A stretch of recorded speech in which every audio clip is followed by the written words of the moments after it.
Welcome to the second video in this series on hand lettering a large format commercial script letter. If you haven't already watched the first part, then I would highly recommend that you do so before continuing with this one. If you want to see a real signwriter, please watch on. If, on the other hand, you think that pounce patterns equal signwriting, then this channel is probably not for you, and we therefore wish you all the best. Greetings brushketeers, and welcome to another traditional signwriting lesson with JohnBoy. So, if you're sitting comfortably, we'll begin. Part 2. The lettering. Any time a paint tin is opened, especially for the first time, it must be thoroughly stirred, preferably with a broad stick, and you must really dig in, going right to the bottom of the can where all the good stuff has settled. You should continue stirring in the same direction whilst also raising and lowering the stirring stick to evenly disperse the heavy globs until a smooth consistency has been achieved. We will now use an age-old signwriter's trick of the trade, that of staining the white. We add a very small amount of black to the pure white and stir until all the black streaks have disappeared. This will go a long way to help even non-bespoke signwriting paints to cover in one coat, and as long as it isn't overdone, it will still have the appearance of white even though it is technically a very light grey. But proceed with caution and add the black in small increments so as not to ruin an entire batch of white. Every make of paint will mix differently to another, as will mixing paints from different manufacturers, as is seen here with two different brands of direct-to-metal paint. And so, after thinning to the required consistency with a compatible thinner, in this case white spirit or mineral spirit, we are ready to start lettering.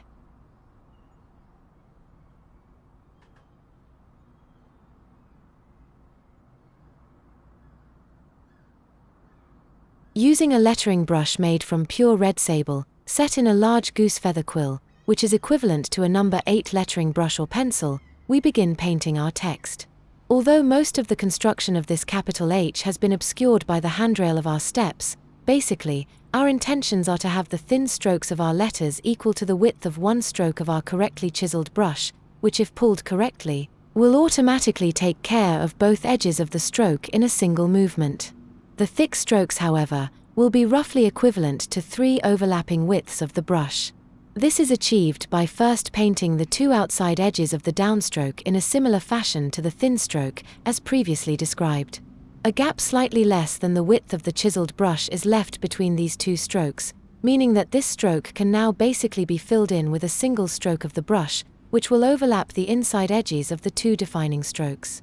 This will now only require a few rudimentary finishing or laying off strokes to help ensure a brush mark and run-free letter. As always, it can take several letters to get the hang of the stroke weights, and to get the paint flowing at its optimum viscosity and the brush settled into a fine double chisel edge. This is not helped here by the aforementioned handrail, which is interfering with both our vision and our brush access. So don't expect to get everything 100% right first time here, and expect to make some minor adjustments.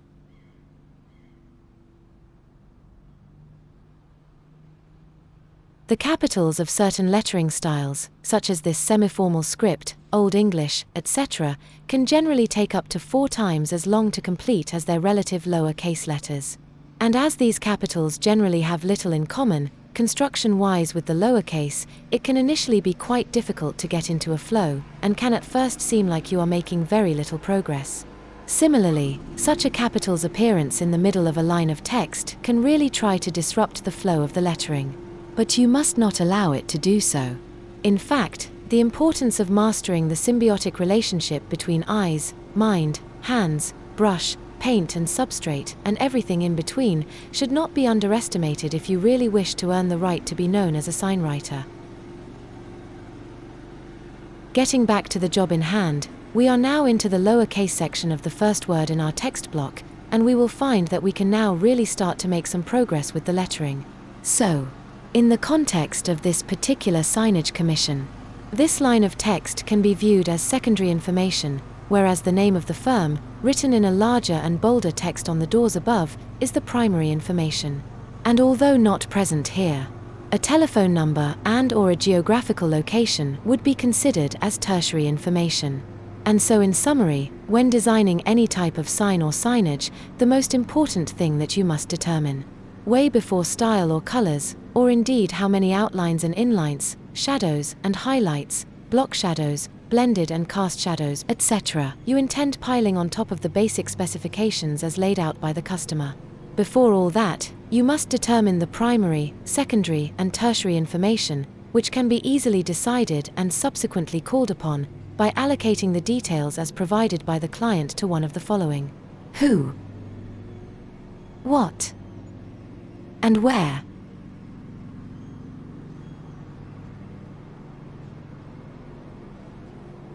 As I'm sure most of you are aware by now, it is common practice to extend the tops and bottom curves of rounded letters slightly above and below the general lettering levels.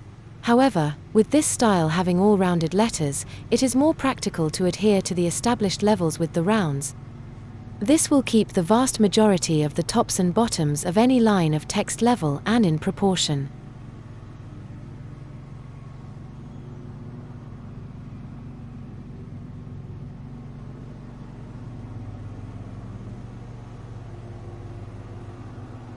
Note that as with most of our lessons on this channel, we are only using our chalk markings as a very basic guide for our lettering and not as any sort of pre-drawn outline to follow strictly with our brush.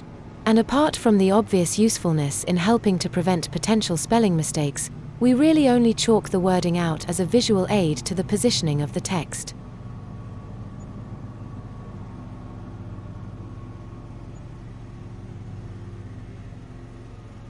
Although the surface of these doors may appear to be quite smooth in this video, they are in fact coated with a wrinkled finish, which can hamper the smooth pulling of a long stroke and should be counteracted as much as possible by loading the brush with as much paint as possible. The brush may still feel like it is dragging and running out of paint, but on the plus side, this textured surface can also help prevent any unwanted bristle slippage.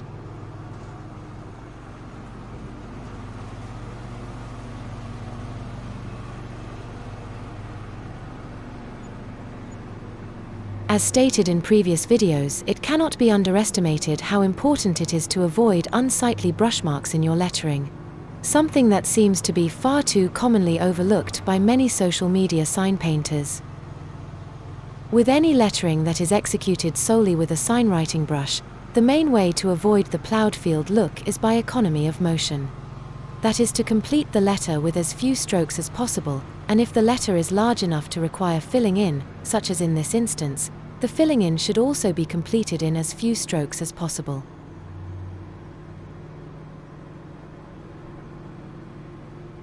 In most climates, paint will start to dry as soon as it is spread thinly enough on the substrate, and the signwriter must work quickly in order to catch the edge of the outlined strokes while they are still wet enough to flow into each other. When filling in or brushing out, the brushwork must be applied firmly but smoothly, and with enough pressure that it does not just skim across the surface of the applied paint, as this will inevitably have a dragging effect on the finish. Any overworking of the paint will cause an extremely unsightly finish known as ropiness, from its similarity to the fibers from a piece of old rope. This is why it is so important to choose a brush of optimum size so that a letter may be completed with as few strokes as possible.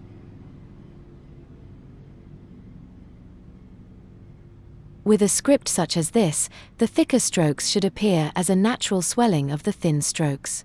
Likewise, the thin strokes which join one letter to the next should run smoothly into the thick stroke of the following letter, thus giving a unified appearance to each word and helping with the overall legibility of the signage.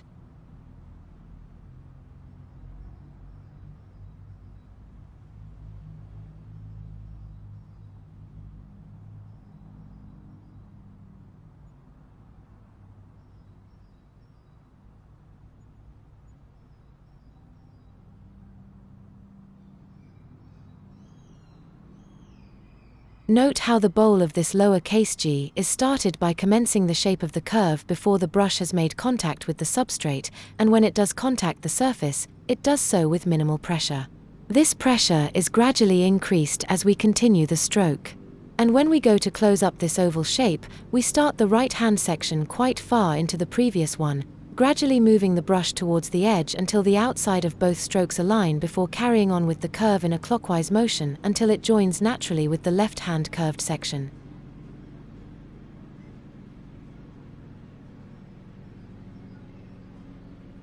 The inner portion is executed in a similar fashion by making a narrower oval which is offset to the right.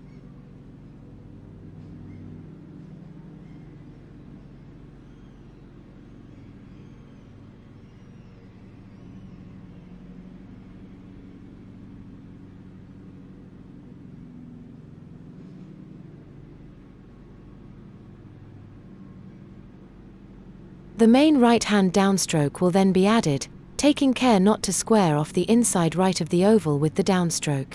The descender of the G will not be completed until the following letter has been finished, which will allow us to loop the descender around and up until it joins with the E, which is created in a very similar way to what we have just done with the bowl of the G.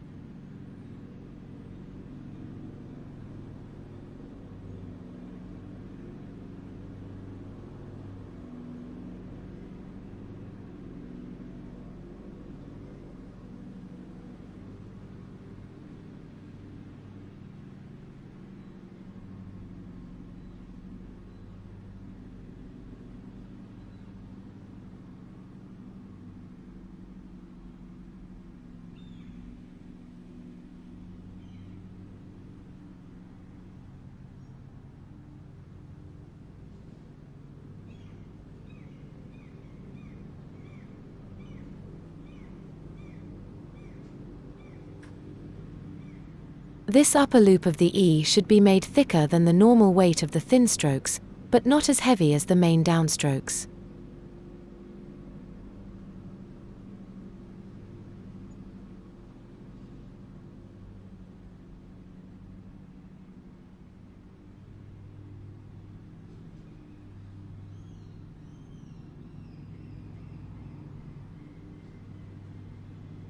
Likewise, the very end of its bottom finishing stroke should swell slightly to a similar thickness.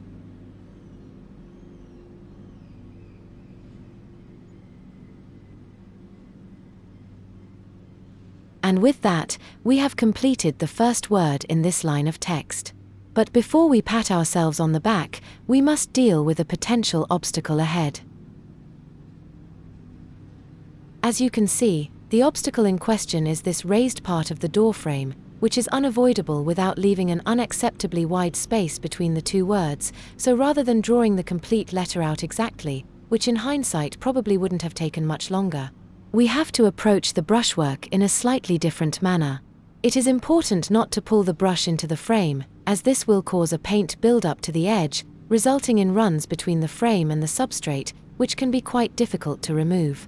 Instead, our brush strokes are pulled outwards and away from the raised edge, allowing the bristles to skip over the stepped part. This can require that the brush be pulled in an upwards direction and will inevitably leave a gap which can be subsequently filled in with a much drier brush.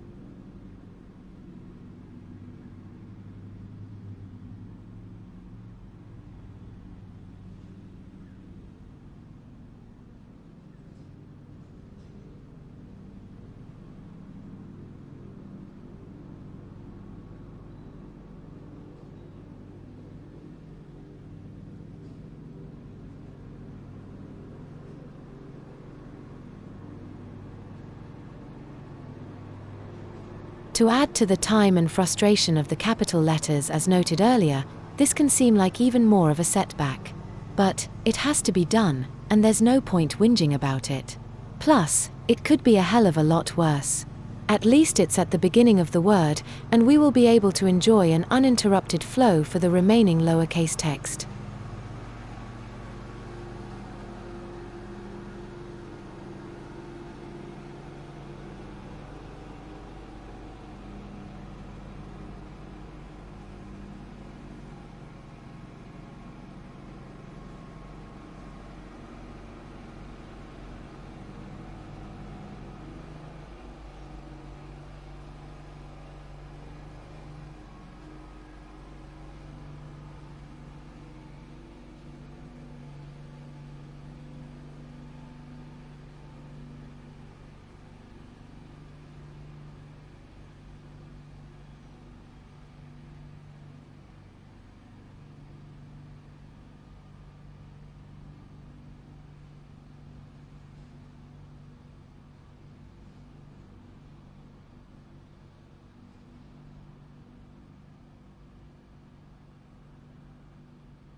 Having completed the capital, we can now proceed with the rest of the lowercase script, and we find ourselves doing the letter O, which has a similar construction to that of the bowl of the G, as discussed earlier.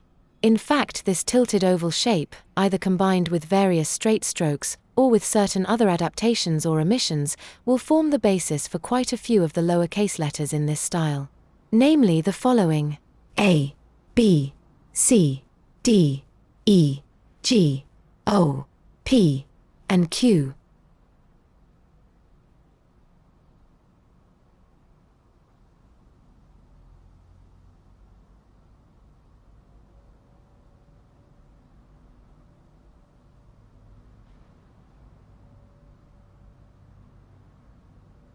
The straight downstrokes as used here are pretty self-explanatory, and with minor modifications to their height and position relative to the baseline, whether they be ascenders, such as B, D, H, K, or L, descenders such as G, J, P, Q, or Y, or just the normal lowercase height such as A, I, M, N, U, and W. These straight strokes play an extremely important role in the construction and legibility of any lettering, and as such, their simplicity should in no way be confused with unimportance. And to further add to the confusion, a lowercase cursive f can have both ascending and descending construction. O. And don't forget that a lowercase t should be smaller than the uppercase level. The other main type of stroke which is used in the construction of this and similar lettering styles is the arched stroke. This can be used as seen here for the top of the N, as well as the M and the H, or it can be mirrored vertically for the bottoms of the U, the Y. Certain styles of V and W can also utilize this form. Although not strictly necessary, the right-hand downstroke of the N and the M, and also the H, can be made to sweep slightly inwards rather than keeping it totally parallel to the left-hand stroke. As well as giving an understated elegance to the lettering, this can also help to counter what can appear like an overly empty space at the bottom of these letters. And whilst it can be quite pronounced on a more formal script, it is best kept to a subtle and gentle sweep on a semiformal script. However, you should know by now that nothing is quite so simple in the court of the brushketeer. The lowercase r will be receiving similar treatment, but we will come to that in due course.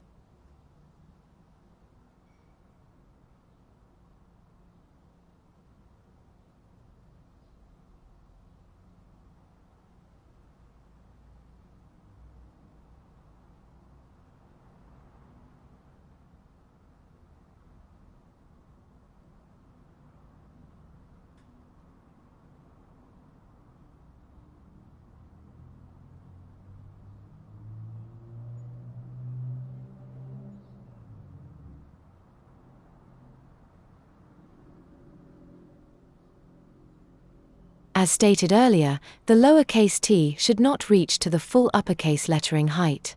As a rule of thumb, you will be safe enough if you keep its height to approximately halfway between the levels of the lower and uppercase. And as for the cross stroke of the t, you can either have it protruding from either side of the downstroke, or only from the right-hand side. The former has been chosen here for maximum impact and legibility.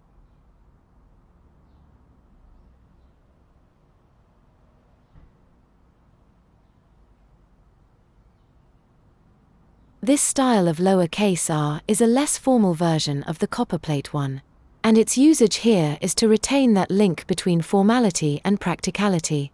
It can also be used in other scriptorial contexts when space is at a premium, and the use of a double heavy-stroked Latin style r would not be practical. So, once the joining stroke, which is also the left-hand stroke of this r, has been established, to a height of just above the lowercase level, we loop the stroke around in an anti-clockwise motion. If this is done correctly, we will twist our brush so that it ends up moving horizontally left, with its upper edge on the lowercase lettering level, where we continue along and down in a sweeping motion resembling a backwards S towards our left-hand thin stroke before sweeping up again in an upturned arch, thus forming the joining stroke for our next letter, simples. And similar to the previous instructions on the N and the M, We again do not keep this right-hand stroke parallel to the left-hand one. But this time we exaggerate the backward sweep a little more. This has the effect of balancing the two different weighted strokes, and it also establishes the thin stroke as a structural stroke of the letter, rather than merely a joining stroke. Well, you'll be glad to know that I'm finally going to shut my big AI mouth for a few minutes, and let you study both the way that JohnBoy applies the paint to the substrate, and the way in which he prepares for every stroke by working his brush against the rim of the dipper.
Sorry for the interruption, but this is just a quick visual check to ensure that the two T's are more or less at the same height.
And just when we can see the finishing line, and that old overwhelming feeling of pride and accomplishment begins to wash over us, alas, the dreaded handrail of life farts in our very faces once again and says, "F you, Signwriter. Did you really think that the lettering home stretch would be such plain sailing? You shall not pass." So what do we do, I hear you ask? How can we possibly complete these last two letters with our vision so obscured and our access so restricted? I will tell you how. We ignore it. Just like an online troll. We ignore it and move on to emerge victorious in the knowledge that we brushketeers are stout of heart and firm of mind. And though our line of sight may be compromised and our limbs contorted, the flow, experience, and confidence that we have garnered from beginning this line of text, not half an hour since. The way in which our quill has become as one with our very soul. This, O brushketeers. This will be our arsenal. So let it be written, so let it be done.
So that concludes part 2 of this series on large format commercial script signwriting, and we hope that you will join us for part 3 when we will be finishing this commission by adding the shadow to the lettering.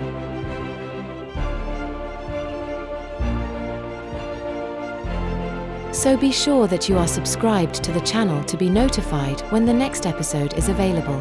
And with that, we bid you farewell, brushketeers.